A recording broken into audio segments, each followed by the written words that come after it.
So I had never made a bezel like this before, and I wasn't exactly sure which approach I was going to take to making it, but I had a couple ideas. So I took a piece of my stock white gold, cut a piece of it off, and then put it in a roller machine so I could flatten it out so it was the right size for something that I could work with, because I was intending on taking this strip of metal and bending it into the circle, the vertical side of the bezel.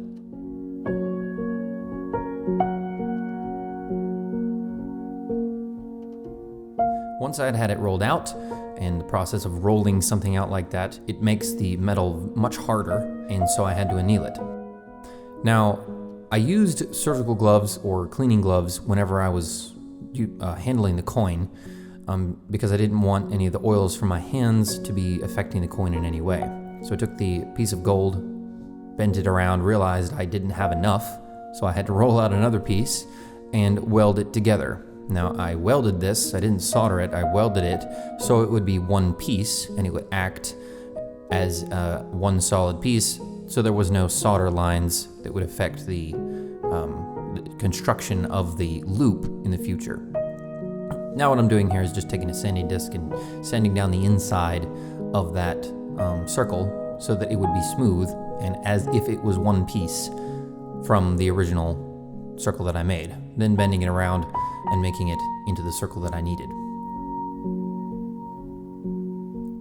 Now, whenever I was handling this coin, I was using cleaning gloves or surgical gloves so that I was not contaminating or unnecessarily dirtying up the coin with my hand and the oils and the compound or anything that was on my hand.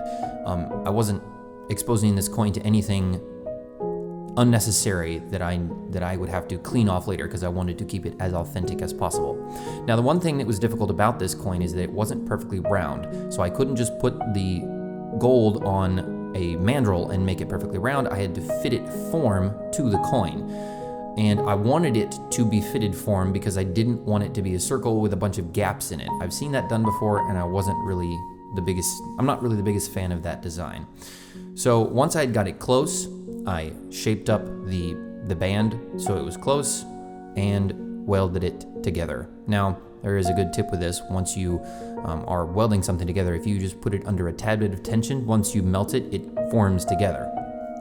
Now, this was the point that I wasn't really sure what I was going to do. And what I ended up doing, I actually was very happy with. But most of the time, when you are making a bezel like this, you make the outside, then you solder it to a plate, and then you put the coin in there and you can only see the front side of it. That's one way of doing a bezel. That's normally the way they do stones and things.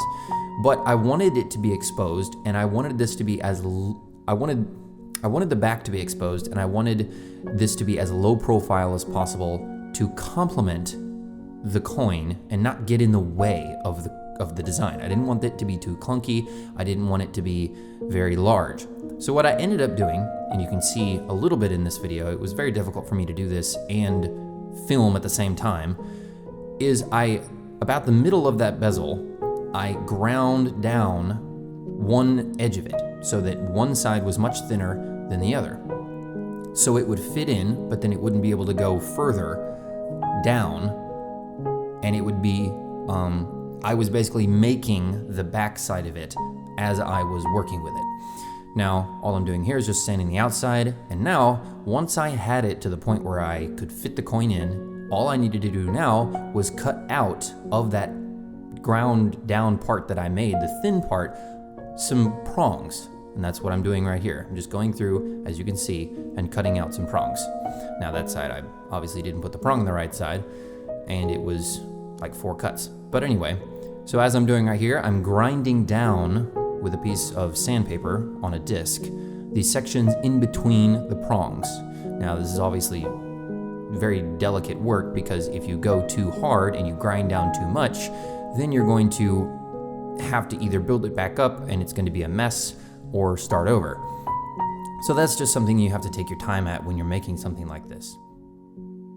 So as I was grinding down these edges, being very careful to, one, not cut too far into the prongs and making everything level, and getting it to as low as possible so that The prongs were sticking up high enough, there was enough material for the coin to sit in, but it wasn't too clunky.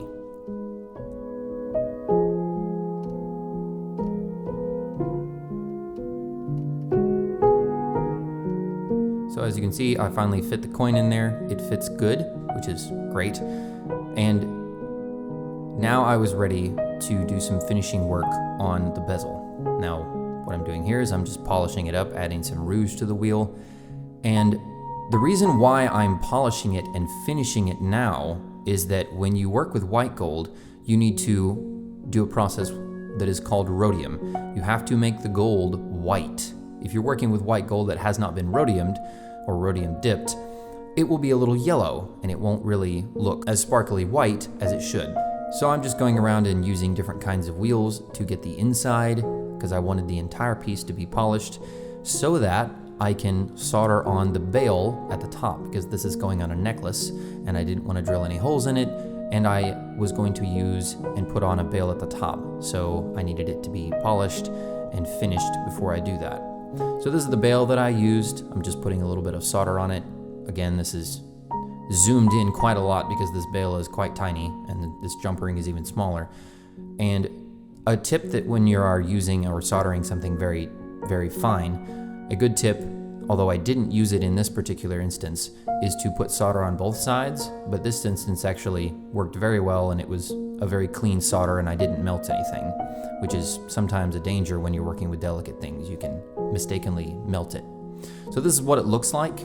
This is the bail after I put it on. I've just got to put in the pickle solution to get rid of any of the residue that's left over from the soldering process. After a few moments, you take it out and you can put it in the ultrasonic cleaner or wash it off. So I'm just buffing here off the spots that were soldered because it's kind of a matte finish once you solder something, even after you clean it, so you need to polish it so it's a high polish. And now, after I clean it, you have to rhodium dip it. Now, the rhodium dip is just coating the metal or bringing out its good qualities. And I had to do that because I didn't want to put the coin in the rhodium solution because I wasn't sure exactly what it was going to do to the coin, if it was going to have any reactions because it's bronze, and I didn't want to contaminate it. And all I was going to be doing was bending the prongs down, and I didn't want to risk damaging the coin. So once it's rhodiumed, it's ready to go, and so I apologize a little bit for the fact that I didn't really get any good shots of me bending the prongs down. I only got a couple shots of it, but that's also delicate because you don't have a lot of material to work with, and I almost crushed one of the coin prongs right there, and it's something that you got to be careful with, because I didn't want to bend the outside because it's basically a very thin band of gold and it's soft, so you have to be careful when you're setting it. And also I didn't want to break the coin because I've never worked with bronze before, so I didn't know how delicate it was. And so it's always good to take your time and make sure that you're not over squeezing something and eventually going to be cracking the coin. So here's the finished product. I think it turned out great. This was an absolute joy for me to work on. I love doing different things like this, and I think it turned out great. And the customer was very happy, and that's always what you want to do when you're working on somebody's thing. So I hope you guys enjoyed this video. Go check out our store locations and check out our websites and everything that we sell. We sell a plethora of different kinds of jewelry, and it's fine jewelry, so if you need anything, we can get it for you. So go check us out. Links are in the description.